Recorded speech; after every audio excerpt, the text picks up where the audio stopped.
నమస్తే. తెలంగాణ రాష్ట్రంలో గ్రూప్ 1 కోసం ప్రిపేర్ అవుతున్న అభ్యర్థులందరికీ స్వాగతం. గ్రూప్ 1 నోటిఫికేషన్ రావడం జరిగింది. ఎగ్జామ్ డేట్ కూడా ప్రిలిమినరీ ఎగ్జామ్ డేటు అతి త్వరలో ఉంది కాబట్టి మీ యొక్క ప్రిపరేషన్ అనేది సీరియస్గా కొనసాగుతుంది అనుకుంటున్నాను.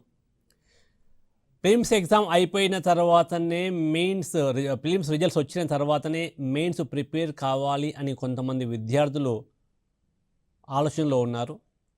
ఎవరైతే ప్రిలిమ్స్ రిజల్ట్స్ వచ్చిన తర్వాత మెయిన్స్ ప్రిపేర్ అవుతామని అనుకుంటారో వారికి విజయ అవకాశాలు చాలా తక్కువగా ఉంటాయి. సీరియస్గా మీరు గ్రూప్ 1 ప్రిపేర్ అవుతున్న అభ్యర్థులైతే ఖచ్చితంగా గ్రూప్ 1లో మనం విజయం సాధించాలని అనుకున్నట్లయితే మీరు ఇప్పటి నుండి ప్రిలిమ్స్తో పాటు మెయిన్స్ కూడా ప్రిపేర్ కావాలి. ప్రిలిమ్స్తో పాటు మెయిన్స్ ప్రిపేర్ కావాలని ఎందుకు అంటున్నామంటే రేపు ప్రిలిమ్స్ మీరు క్వాలిఫై అవుతారు. క్వాలిఫై అయిన తర్వాత మెయిన్స్ కోసము అప్పుడు ప్రిపేర్ అవుతూ ఉంటే అప్పుడే మీ యొక్క ప్రిపరేషన్ స్టార్ట్ చేస్తే పూర్తి స్థాయిలో సిలబస్ కంప్లీట్ చేయడానికి మీకు టైం సరిపోదు. కాబట్టి మీరు ఇప్పటి నుండే ప్రిలిమ్స్తో పాటు మెయిన్స్ కూడా ప్రిపేర్ కావాలి. మన యొక్క పేపర్లో ప్రిలిమ్స్ పేపర్లో logical reasoning and data interpretation ఇవ్వడం జరిగింది. అదేవిధంగా మెయిన్స్ ఎగ్జామినేషన్లో paper 5 science and technology and data interpretation ఇవ్వడం జరిగింది. గతంలో డేటా ఇంటర్ప్రిటేషన్ ఒక సపరేట్ పేపర్గా ఉండేది. 150 ప్రశ్నలు ఇందులోంచి వచ్చాయి, 150 మార్కులు. కానీ గతంలో 150 మార్కులు ఉన్న ఈ data interpretation present science and technology and data interpretation రెండింటిని కంబైన్ చేసి 150 మార్క్స్ ఇవ్వడం జరిగింది. ఈ 150 మార్కులలో సైన్స్ అండ్ టెక్నాలజీ నుండి 100 మార్కులు, డేటా ఇంటర్ప్రిటేషన్ నుండి 50 మార్కులు వస్తున్నాయి. ఈ డేటా ఇంటర్ప్రిటేషన్ సిలబస్ పేరుకి డేటా ఇంటర్ప్రిటేషన్ ఉన్నప్పటికీ ఇందులో రీజనింగ్ టాపిక్స్ మరియు యాప్టిట్యూడ్ టాపిక్స్ కూడా ఉన్నాయి. డేటా ఇంటర్ప్రిటేషన్ అనేది ప్రిలిమ్స్లో ఉంది, మెయిన్స్లో ఉంది. మరి ఈ ప్రిలిమ్స్కి మెయిన్స్కి ఉన్న తేడా ఏంటి? డేటా ఇంటర్ప్రిటేషన్ అనేది సిలబస్లో గ్రూప్ 1 ప్రిలిమినరీ సిలబస్లో భాగంగా ఉంది, గ్రూప్ 1 మెయిన్స్లో కూడా భాగంగా ఉంది. ఈ రెండింటికి ఉన్న వ్యత్యాసం ఏంటి అంటే గ్రూప్ 1 ప్రిలిమినరీ ఎగ్జామినేషన్లో 150 ప్రశ్నలలో టోటల్ 150 ప్రశ్నల్లో దాదాపు ఒక 20 ప్రశ్నల వరకు మనకు ఈ logical reasoning and data interpretation నుండి వచ్చే అవకాశం ఉంది.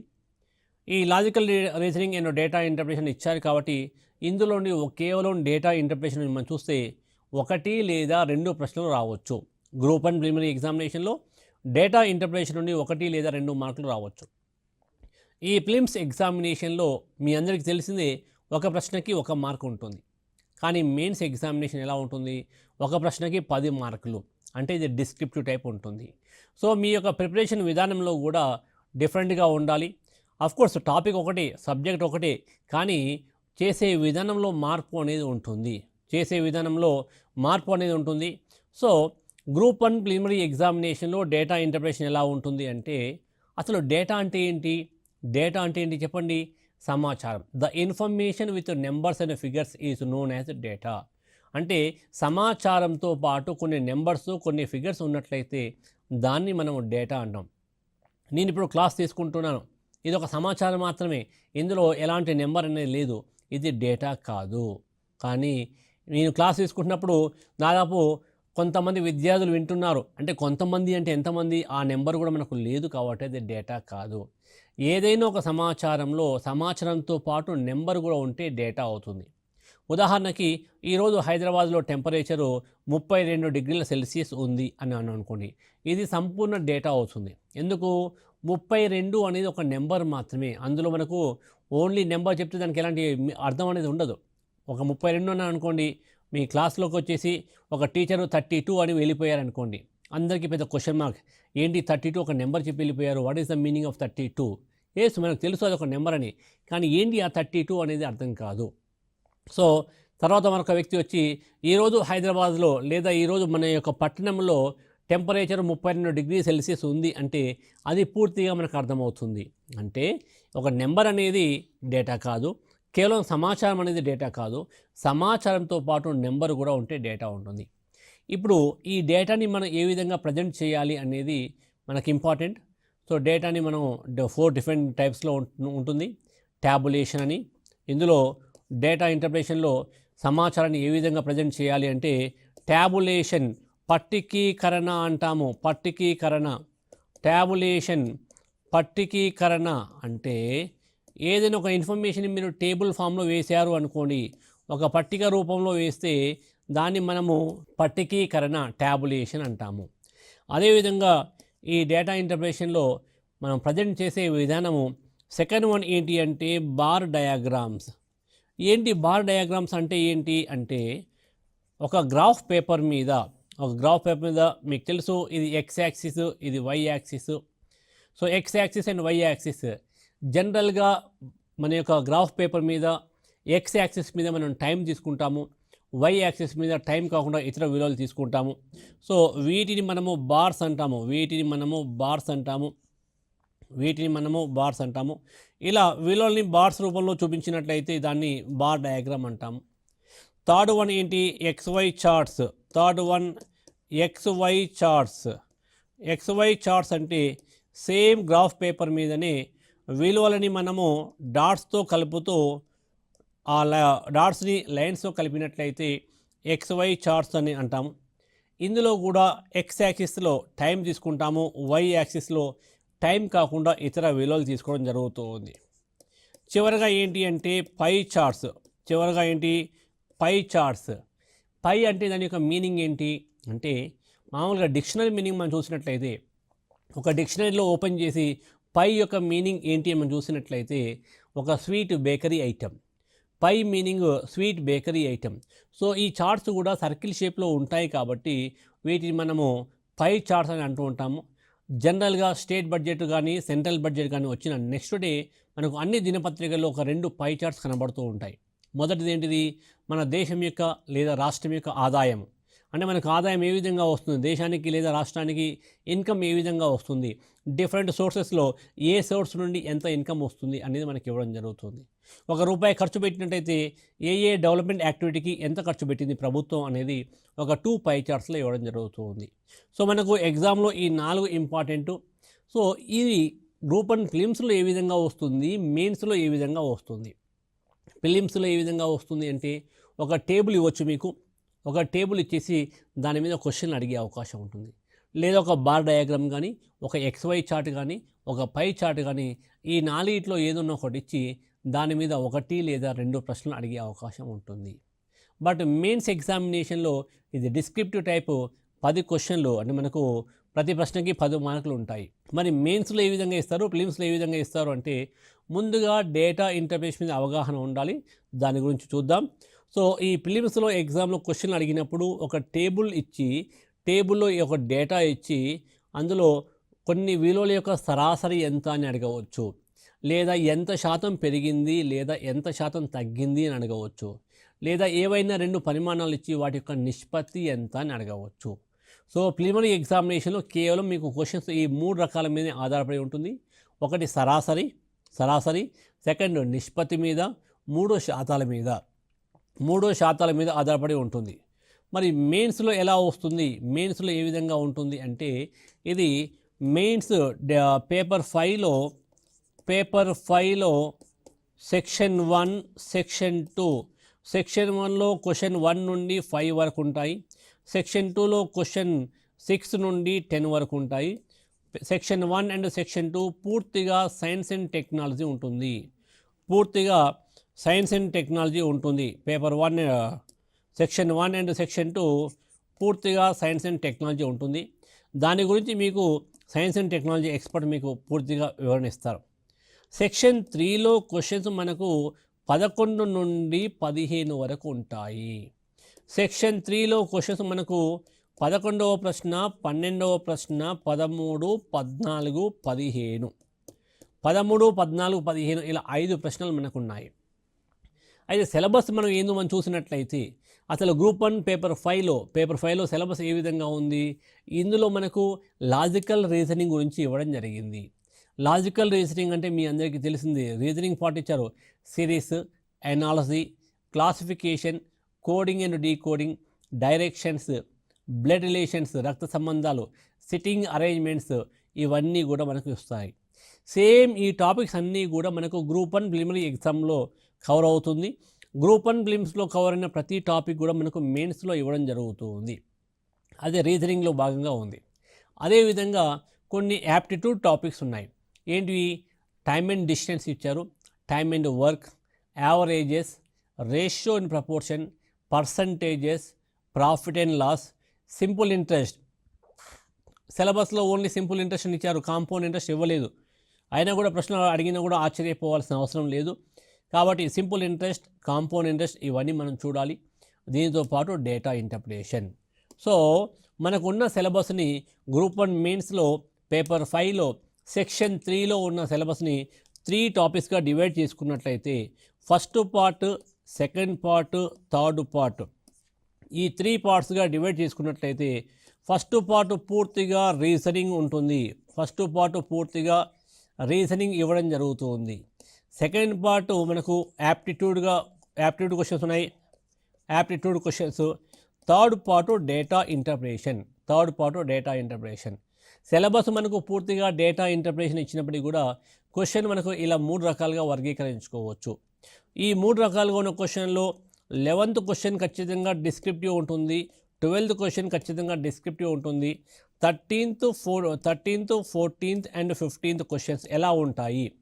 100% రేపటి ఎగ్జామినేషన్లో 11వ ప్రశ్న, 12వ ప్రశ్న 10 మార్క్స్ క్వశ్చన్స్ ఇవ్వడం జరుగుతుంది. లేదా 11, 12, 13 మొదటి 2 ప్రశ్నలు లేదా మొదటి 3 ప్రశ్నలు మనకు మొదటి 2 లేదా మొదటి 3 ప్రశ్నలు డిస్క్రిప్టివ్ టైప్లో ఇవ్వడం జరుగుతుంది. చివరి 2 ప్రశ్నలు 14 లేదా 15 లేదా 13, 14, 15.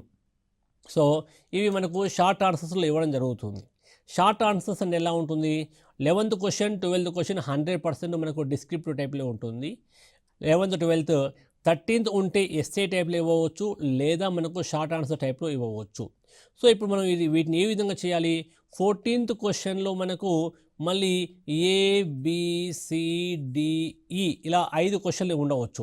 ABC అంటే 14th అండ్ 15th క్వశ్చన్లో మనకు షార్ట్ క్వశ్చన్స్ ఉండే అవకాశం ఉంది. 14వ ప్రశ్న, 15వ ప్రశ్నలో 5 షార్ట్ క్వశ్చన్లు ఉండే అవకాశం ఉంది.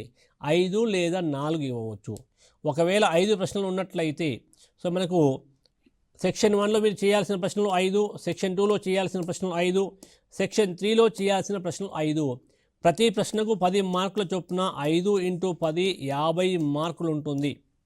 అంటూ సెక్షన్ 3లో కూడా ప్రతి ప్రశ్నకి 10 మార్కుల చొప్పున 5 10ల 50 మార్కులు ఇవ్వడం జరిగింది. సో ఇప్పుడు 14th క్వశ్చన్కి మనం 10 మార్క్స్ అన్నప్పుడు 14th క్వశ్చన్లో 5 స్మాల్ క్వశ్చన్స్ ఇస్తారని చెప్పాను.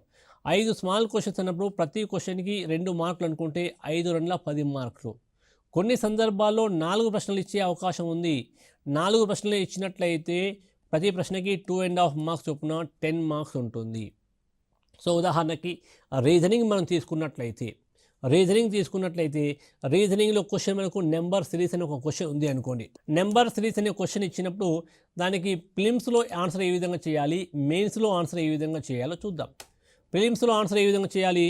ఉదాహరణకి 1, 4, 20, 126 డాష్ ఈ విధంగా ఒక ప్రశ్న ఉంది అనుకోండి.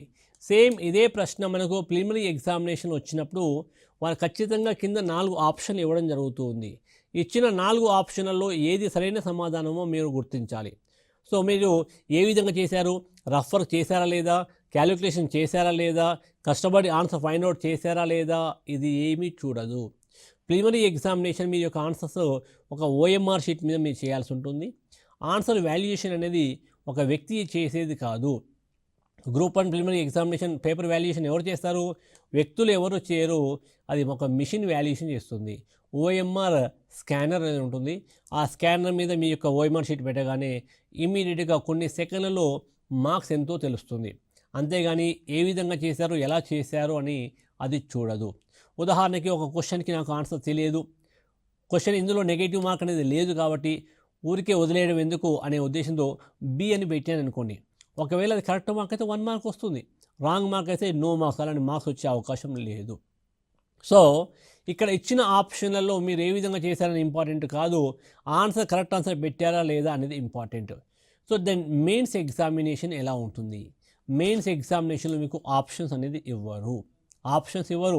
సో మెయిన్స్ ఎగ్జామినేషన్లో ఇలా నెంబర్ సిరీస్ క్వశ్చన్ వచ్చినప్పుడు 14th క్వశ్చన్లో 15th క్వశ్చన్లో మీకు వచ్చే అవకాశం ఉంటుంది.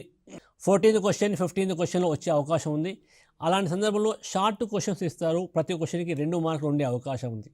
ఇప్పుడు దీనికి మీరు ఆన్సర్ ఏ విధంగా చేయాలి, ఈ ప్రశ్నకి మీరు ఆన్సర్ ఏ విధంగా చేయాలి అంటే డైరెక్ట్ మీరు ఆన్సర్ రాశారు అనుకోండి, అంటే మీరు రఫ్ వర్క్ ఏదో చేశారు, ఆన్సర్ మీకు వచ్చింది, మీరు ఆన్సర్ కింద డైరెక్ట్ ఆన్సర్ రాసేశారు. ఒకవేళ అది ఆన్సర్ కరెక్ట్ కావచ్చు, కరెక్ట్ ఆన్సర్ అయినప్పటికీ కూడా మీరు డైరెక్ట్ ఆన్సర్ రాస్తే మీకు ఒకే ఒక మార్క్ వస్తుంది. గ్రూప్ 1 మెయిన్స్ ఎగ్జామినేషన్లో ఒకే ఒక మార్క్ వస్తుంది. మీకు ప్రతి మార్క్ ఇంపార్టెంట్ కాబట్టి సిలబస్ సేమ్ ఉంది, క్వశ్చన్ సేమ్ ఉంది, అయినప్పటికీ ప్రిలిమ్స్లో మీరు ఆన్సర్ ఫైండ్ అవుట్ చేస్తే చాలు.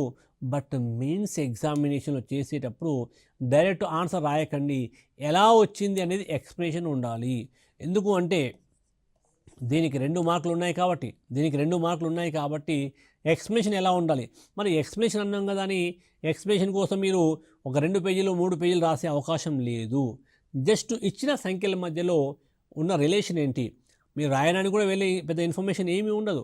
సో ఇక ఉన్న ఇన్ఫర్మేషన్ ఏంటి, మ్యాక్సిమం 2 to 3 లైన్స్, అంతకన్నా ఎక్కువ వచ్చే అవకాశం లేదు. సో ప్రజెంట్ ఉన్న సిరీస్లో మనం చూసినట్లయితే ఈ క్వశ్చన్ని గ్రూప్ 1 మెయిన్స్లో ఎలా చేయాలి ఇప్పుడు చూద్దాం. డీటెయిల్గా నెంబర్ సిరీస్ చెప్పేటప్పుడు దాని గురించి పూర్తిగా విపులంగా చూద్దాం. ప్రజెంట్ ఈ క్వశ్చన్ ఉన్నప్పుడు 1 into 4 4 వచ్చింది, 4 into 5 20 వచ్చింది. అంటే మొదట 4 చేత గుణించాము, తర్వాత 5 చేత గుణించాము, తర్వాత 6 చేత. 20 into 6 126 రావడం లేదు. అంటే ఓన్లీ గుణకార సంబంధం లేదు. ముందుగా మీ మైండ్లో ఆలోచించండి, ఇచ్చిన సంఖ్యల మధ్య ఎలాంటి సంబంధం ఉందో ఆలోచించండి. ఆ రిలేషన్ ఆధారంగా మీకు ఆన్సర్ కరెక్ట్గా వస్తే అప్పుడు పేపర్ మీద పెట్టండి. సో ఇక ఇందులో మీరు ఏం చేయాలి, ఆన్సర్ ఏ విధంగా రాయాలి, ఇది 2 మార్క్స్ క్వశ్చన్ కాబట్టి ఇందులో ఏ విధంగా ఉంది, గుణకారంతో పాటు సంకలన సంబంధం ఉంది. ఇందులో గుణకారంతో పాటు సంకలన సంబంధం ఉంది. అంటే మొదటి సంఖ్యని 2 చేత గుణించి 2 కలిపితే రెండవ సంఖ్య రావడం జరిగింది. 1 into 2 అంటే మీరు అనవచ్చు, సార్ 4తో గుణిస్తే వచ్చింది కదా. అవును, 1ని 4 చేత గుణిస్తే 4 వచ్చింది, 4ని 5 చేత గుణిస్తే 20 వచ్చింది, 20ని 6 చేత గుణిస్తే 126 రావడం లేదు. కాబట్టి ఇంటూ 4 into 5 అనే రిలేషన్ కరెక్ట్ కాదు. మరి ఏది కరెక్ట్ అవుతుంది అంటే 1 into 2 plus 2 4, 4 into second number 4 into 4 16 plus 4 20 వచ్చింది, 20 వచ్చింది. Next 20 into 6 plus 6, 20 into 6 120, 120 plus 6 126, 126 వచ్చింది. అంటే ఏం చేసాం మనం, 2 చేత గుణించి 2 కలిపాము, 4 చేత గుణించి 4 కలిపాము, 6 చేత గుణించి 6 కలిపాము, వరుసగా 2 4 6 చేత గుణించి అవే నెంబర్లు కలిపాము. అంటే నెక్స్ట్ మనం ఏం చేయాలి, 2 4 6 అనేవి సరి సంఖ్యలు. 6 తర్వాత వచ్చిన నెక్స్ట్ సరి సంఖ్య ఏంటి, 8.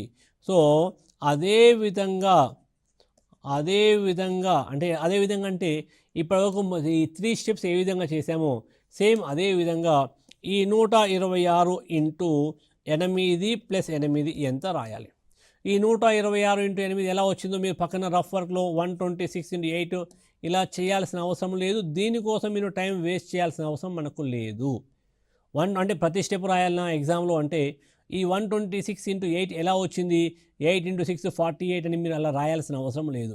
దీన్ని మీరు మైండ్లో మల్టిప్లై చేయండి.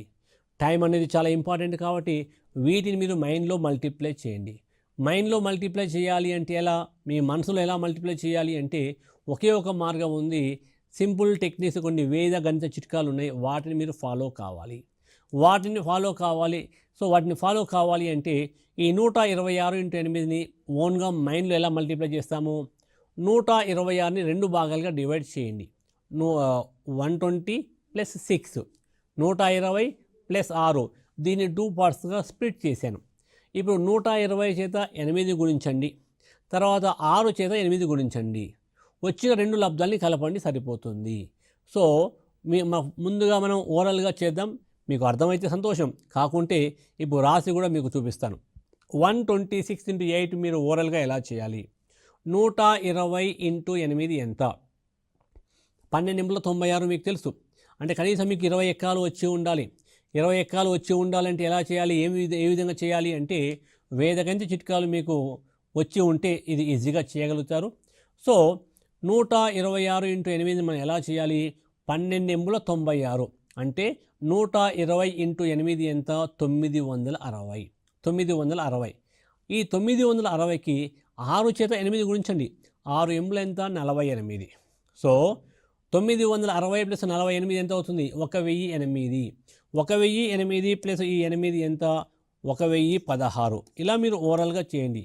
ఈ విధంగా రాస్తే చాలు, ఈ క్వశ్చన్కి రైట్ వేసి మీకు 2 మార్క్స్ వేయడం జరుగుతూ ఉంది. ఇప్పుడు చిన్న డౌట్ ఏంటి అంటే ఈ 126 ఇంటూ 8ని మైండ్లో ఎలా చేయాలి. సింపుల్గా ఈ 126 ఇంటూ 8ని ఎలా చేయాలి అంటే split and merge method. 120 plus 6, 126ని 120 plus 6 రాస్తున్నాను ఇంటూ 8. 120 ఇంటూ 8, 120 మీకు రాకపోవచ్చు కానీ 0 పక్కన పెట్టండి. 12 ఇంటూ 8 మీకు తెలిసింది 12 ఎంబుల 96. 96 పక్కన 0 రాయండి. ప్లస్ 6 ఎంబుల 48. 6 ఎంబుల 48. 960 ప్లస్ 48 ఎంత అవుతుంది, 1008 అవుతుంది. అంటే ఇలాంటి క్యాలిక్యులేషన్స్ మీరు మైండ్లో చేయాలి. ఇలాంటి క్యాలిక్యులేషన్స్ అన్నీ కూడా మీరు మైండ్లో చేయాలి. సో ఈ 1008కి నెక్స్ట్ మనం 8 కలిపితే 1016 వస్తుంది. సో 1016 మీకు గ్రూప్ 1 ప్రిలిమ్స్ ఎగ్జామినేషన్లో ఇచ్చిన ఆప్షన్లో డైరెక్ట్ సెలెక్ట్ చేసుకుంటే మీకు 1 మార్క్ వస్తుంది. మెయిన్స్ ఎగ్జామినేషన్లో మాత్రం ఖచ్చితంగా ఈ 4-5 లైన్లు మీరు రాయాల్సిందే.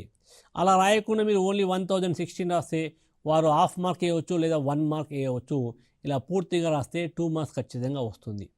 అయితే డేటా ఇంటర్ప్రిటేషన్కి ఉన్న ఒక ప్లస్ పాయింట్ ఏంటి అంటే మీ అందరికీ తెలుసు 10th క్లాస్లో కానీ ఇంటర్లో కానీ డిగ్రీలో కానీ 100కి 100 ఒకప్పుడు ఒకే ఒక్క సబ్జెక్ట్లో 100కి 100 మార్కులు వచ్చాయి.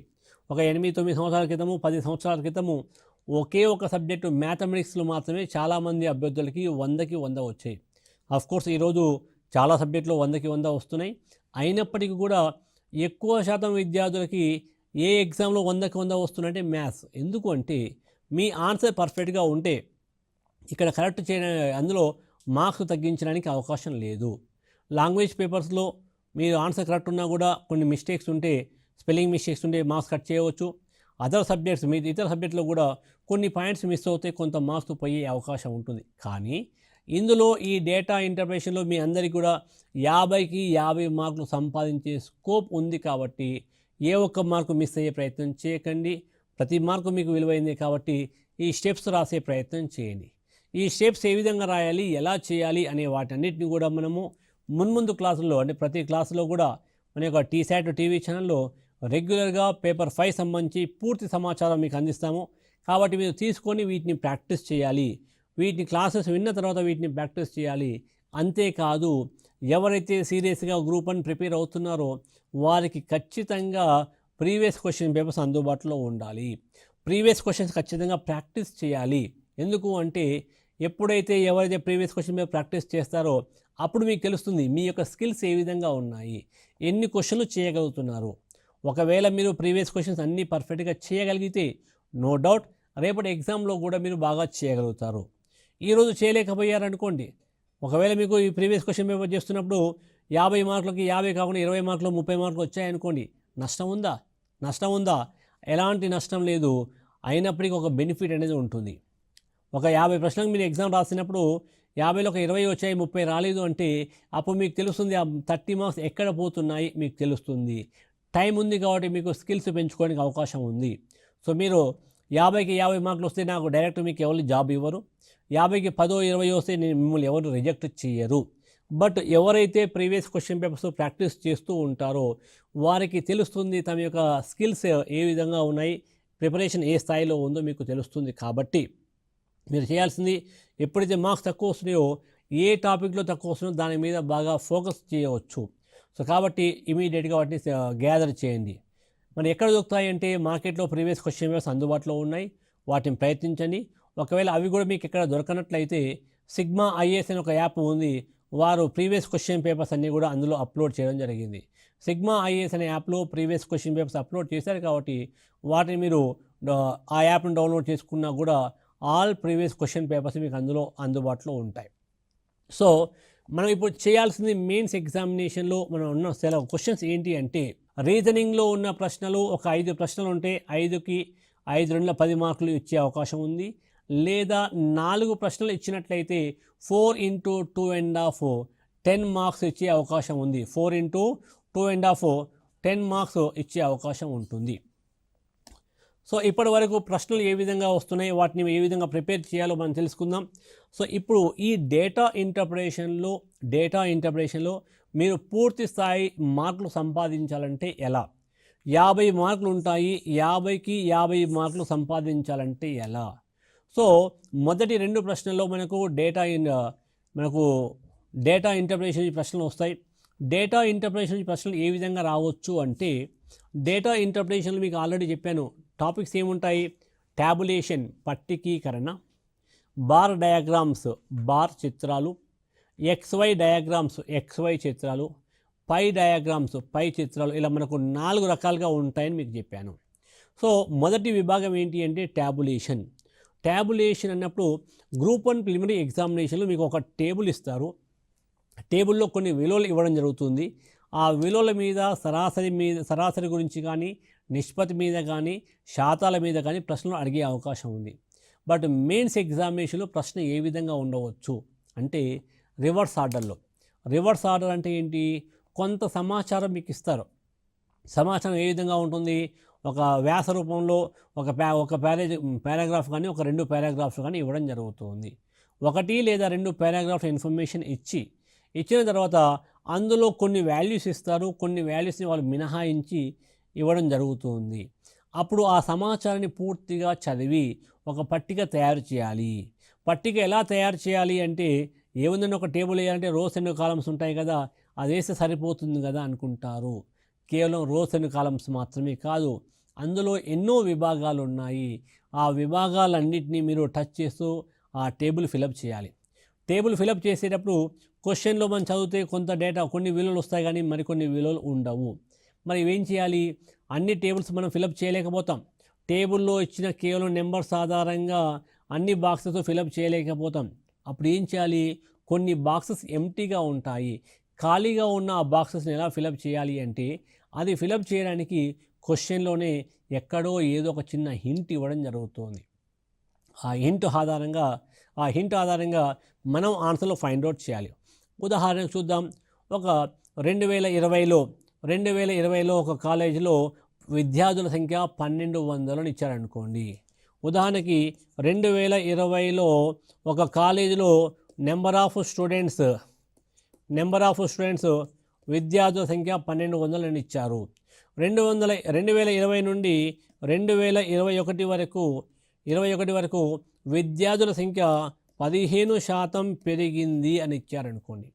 2021లో ఎంతమంది విద్యార్థులు ఉన్నారనేది మన క్వశ్చన్లో ఇవ్వలేదు. కానీ 2020 నుండి 2020కి మనం పోల్చినట్లయితే 15% పెరిగింది అన్నారు. 15% పెరిగింది అన్నప్పుడు అప్పుడు మనం ఏం చేయాలి? 2021లో ఉన్న విద్యార్థుల సంఖ్యని రాసి 15% పెరిగింది అంటే మొదట 100% కాబట్టి ఇప్పుడు ఎంత?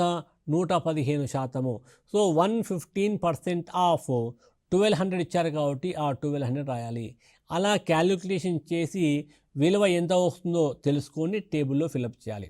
ముందుగా మీరు ఒక టేబుల్ వేసి టేబుల్ కింద ఈ స్టెప్స్ అని రాయాలి. 2020లో ఉన్న విద్యార్థుల సంఖ్య 1200. 2020 నుండి 2021 వరకు విద్యార్థుల సంఖ్య 15% పెరిగింది. కాబట్టి 2021లో విద్యార్థుల సంఖ్యను రాసి 115/100 ఇంటూ 1200 అలా చేయాలి. తర్వాత ఈ విద్యార్థుల సంఖ్య 2021లో అబ్బాయిలు అమ్మాయిల నిష్పత్తి 3:2 ఉంది అని ఇచ్చారనుకోండి. 3:2 అన్నప్పుడు అందులో అబ్బాయిలు ఎంతమంది ఉన్నారు, అమ్మాయిలు ఎంతమంది ఉన్నారు, ఆ రేషియో ఆధారంగా కనుక్కొని ఆ టేబుల్స్ ఫిలప్ చేయాల్సి ఉంటుంది. ఆ టేబుల్స్ మనం ఫిలప్ చేయాలి. అంటే ఒక టేబుల్ వేయాలి అన్నా కూడా డైరెక్ట్ వాల్యూస్ ఫిలప్ చేస్తే మీకు వచ్చే మార్కులు 10కి 3 లేదా 4 రావచ్చు. సో ఇది 10 మార్క్స్ క్వశ్చన్. టేబుల్ పర్ఫెక్ట్గా ఉండి అందులో విలువలు పర్ఫెక్ట్గా ఉన్నట్లయితే 5 మార్కులు. అందులో ఉన్న విలువలు మీరు ఎలా కనుక్కున్నారో తెలుసుకోవడానికి మరొక 5 మార్కులు ఇవ్వడం జరుగుతుంది. సో కాబట్టి టేబుల్ వేయాలి అన్నప్పుడు అందులో ఉన్న ముఖ్యమైన పార్ట్స్ ఏంటో కూడా వాటిని మీరు జాగ్రత్తగా చూడాలి. అంటే ఇలాంటి క్వశ్చన్లు మనకు మెయిన్స్లో వచ్చే అవకాశం ఉంది. డేటా ఇంటర్ప్రిటేషన్ నుండి ఇది ఒక విభాగము. మరొక విభాగం ఏంటి అంటే బార్ డయాగ్రామ్స్ ఇస్తారు. బార్ డయాగ్రామ్స్ ఇచ్చిన తర్వాత ఆ బార్ డయాగ్రామ్ కింద 4 లేదా 5 స్మాల్ క్వశ్చన్స్ ఇస్తారు.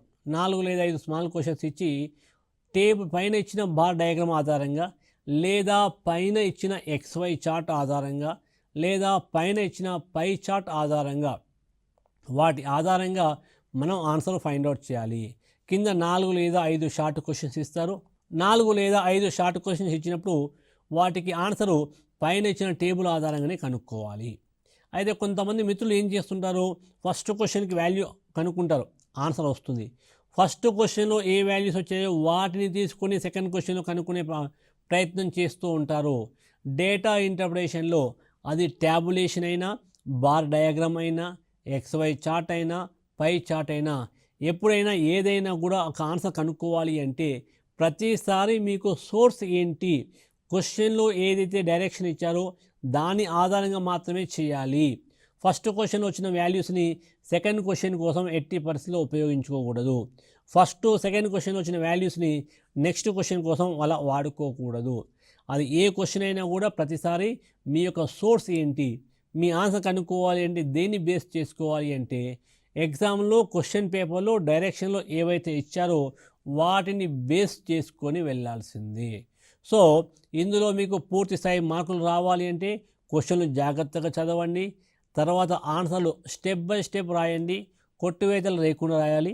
మీ హ్యాండ్ రైటింగ్ నీట్గా గుండ్రంగా ఉండాలని గ్యారంటీ లేదు, అర్థమయ్యే విధంగా ఉండాలి, పక్కవారికి అర్థమయ్యే విధంగా ఉండాలి, కొట్టువేతలు లేకుండా ఉండాలి.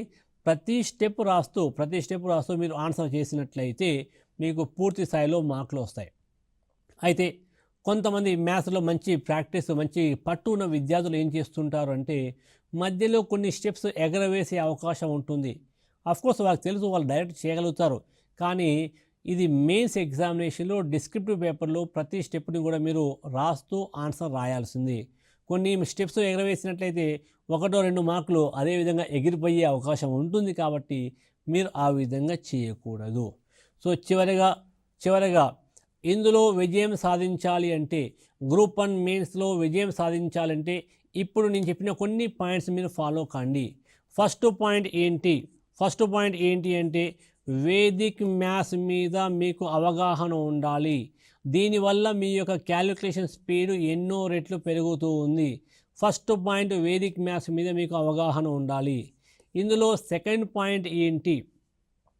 పాయింట్స్ ఏంటి అంటే ఇవి డిస్క్రిప్టివ్ టైప్ క్వశ్చన్స్ కాబట్టి ప్రతి స్టెప్ మీరు స్టెప్ బై స్టెప్ ప్రతి ఒక్కటి మీరు రాయాల్సిందే.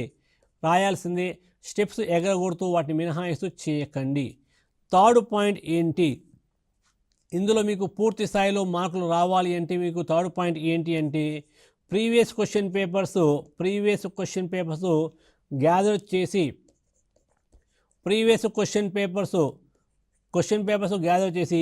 ప్రతి ప్రశ్నని కూడా మీరు ప్రాక్టీస్ చేయాలి.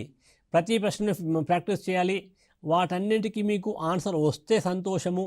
ఒకవేళ వాటికి ఆన్సర్ మీకు లభించలేదు, ఇబ్బంది లేదు అంటే, ఏదైనా చేయలేకపోతున్నట్లయితే వాటికి సంబంధించి ఎక్స్ప్లెనేషన్ మనకు వివిధ యూట్యూబ్ ఛానల్లో కూడా దొరుకుతున్నాయి. వాటికి సంబంధించిన క్వశ్చన్లు సిగ్మా ఐఏఎస్ యూట్యూబ్ ఛానల్ కూడా ఉన్నాయి, మీరు చూడవచ్చు. అదేవిధంగా ఫోర్త్ పాయింట్ ఏంటి, గ్రూప్ 1 మెయిన్స్ డేటా ఇంటర్ప్రిటేషన్లో మీరు విజయం సాధించాలంటే ఫోర్త్ పాయింట్ ఏంటి అంటే ఆల్రెడీ లాజికల్ రీజనింగ్ నుంచి క్వశ్చన్లు ఇవ్వడం జరిగింది.